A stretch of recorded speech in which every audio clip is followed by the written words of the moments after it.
নমস্কার, হরে কৃষ্ণ সবাইকে। আজকের ভিডিওতে আমরা রাধারানীর এই মর্তলোকে আবির্ভাবের কাহিনী সম্পর্কে জানব এবং রাধাষ্টমী পালনের তাৎপর্য সম্পর্কে বলবো। তাই সকলে মনোযোগ সহকারে শ্রবণ করুন। আর গোলকে কৃষ্ণ সখা তথা কৃষ্ণভক্ত শ্রীদামা রাধার মাহাত্ম্য অনুধাবন করতে অক্ষম হন ও কৃষ্ণের হৃদয়ে রাধার প্রাধান্য দেখে ভাবেন রাধার মায়ায় শ্রীকৃষ্ণ আচ্ছন্ন।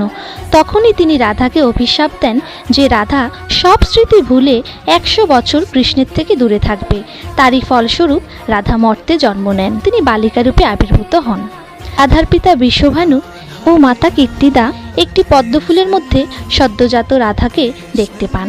এটি ছিল একটি অলৌকিক ঘটনা, কারণ তিনি সাধারণভাবে মর্তে জন্মগ্রহণ করেননি।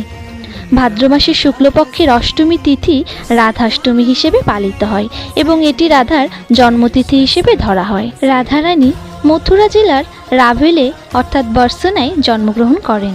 রাধা জন্মের পর থেকে চোখ খোলেনি, কারণ সে এই মর্তলোকে এসে প্রথম দর্শন কৃষ্ণকেই করতে চেয়েছিলেন। যেদিন মা যশোদা শ্রীকৃষ্ণকে রাধার সামনে নিয়ে এসেছিলেন, সেদিন প্রথমবারের জন্য রাধারানী চোখ খুলেছিলেন নিজের প্রাণপ্রিয়কে দর্শন করার জন্য।